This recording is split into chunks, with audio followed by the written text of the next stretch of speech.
Hi folks, I'm back here with another Gundam toy review for you today. Today we're going to tackle something much bigger, this time the Ultimate Gundam from the Mobile Fighter G Gundam line. The Ultimate Gundam is presented in its first form here, and will later be known as the Dark Gundam, or Devil Gundam for if you prefer the Japanese version. The detail on the toy is what you would come to expect on such a large toy, which is very good. You can see all the different panel lines on the body, the spikes, which are not pointy, so parents don't have to worry about their kids poking their eye out. All the panel lines on the legs, the vents here. Just overall, it's a very detailed toy. And also the little cannons molded into the claws. One complaint I do have about the mold is when you first open the package for the toy, the legs are separate. So you have to put the legs on yourself. That's not so bad. What is bad is this can lead to toys having loose joints, or the joints on the figure just keep falling off, or they come off very easily. So that could be a bit of a pain. Other than that, sculpt-wise, the toy is fine. There are no sloppy paint decorations on the toy at all. Very clean. But as I've said before, it's a mobile suit in action toy, so that's come to be expected. The toy has a small number of accessories, including the legs and claws I mentioned. The claws each have a missile launcher, and the top portion of the toy can be removed and can be placed on a pair of normal looking legs. The legs, however, are a slight retooling of the Shining Gundam toy, the Shining Gundam's legs, which was also retooled to make the Rising Gundam toy as a whole. You can see here the fins on the feet are the same. They can also rise up and down. The main difference is the shin armor. Very different, very nice. The articulation on the toy varies depending on whether you have it as the smaller mobile fighter or the large mobile armor. The smaller body only has 16 points of articulation, which is still good for a Gundam toy. They are the head, which is on a ball joint, can look up quite nicely. The shoulders are on ball joints as well. And both arms can turn at the biceps, bend at the elbows, and turn on the wrists, which are on a ball joint and are removable. As I said, they use the ball joint into fist deal, like the version 2 toys. So if you're hoping to give your Ultimate Gundam a shining finger type weapon, you're out of luck. I know, I'm sad too. The toy can rotate at the waist. Oh, actually the toy has 2 joints, one in the torso, one in the waist. So, okay, so in actuality he has 17 points of articulation. My mistake. He has ball joints in his hips, bends at the knees, and he has ball jointed ankles. However, you put it on the larger body, and of course we're talking a lot more articulation.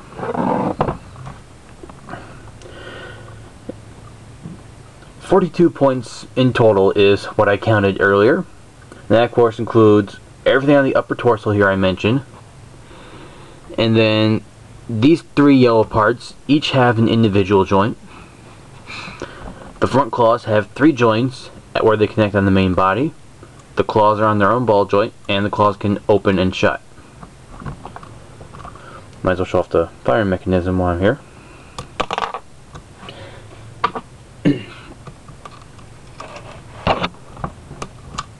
the missiles use a, instead of a spring mechanism, it uses a pressure system where it shoots out as pressure is applied to the missile. And there's also articulation on the legs behind the claws, which each have 2 joints. Then the legs more towards the middle of the body, which each has 3 joints, and where the body meets, on the knee and the ankle.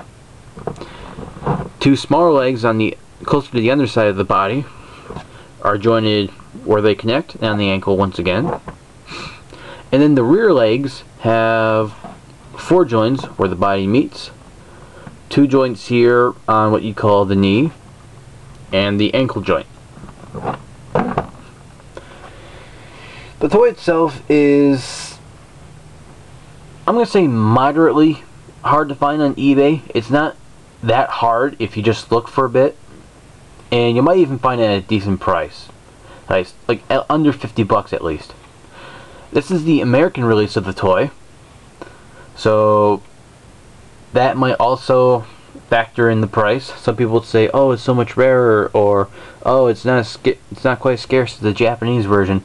It would depend on the seller, really. So look around a bit, I'm sure you'll find something. Anyway, all October I'll be trying to do some more Halloween themed reviews, starting with Ultimate Gundam here. Actually, real quick, let's compare part of his body to his later incarnation.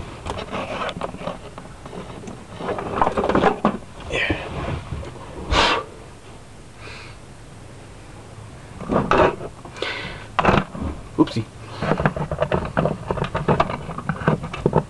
Let me just fix this a bit.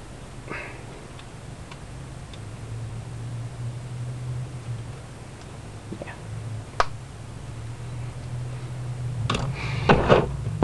Much better.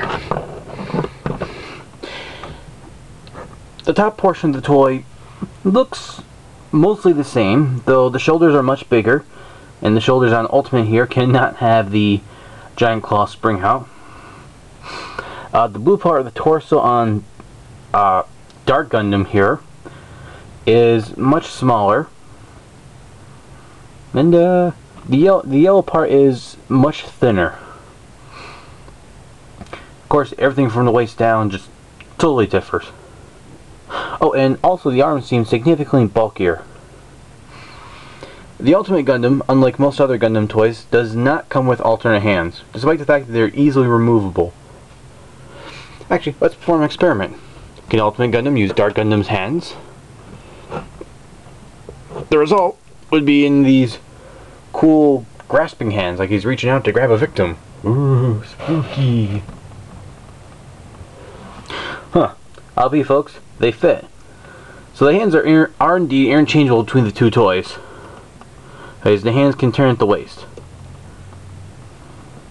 And they have some room to wiggle around. And the hands do differ slightly in design, but it's not really that noticeable.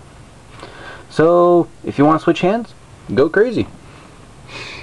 Overall, I think, other than the legs constantly falling off, this is a great toy, and I would highly recommend it if you can find it at a decent price. Well, that's it for this review. Join us next time when I decide to review... Normally I don't tell you what I'm going to review next, but think this is a treat. We'll be going over the Gundam Death Scythe Hell Custom. Stay tuned!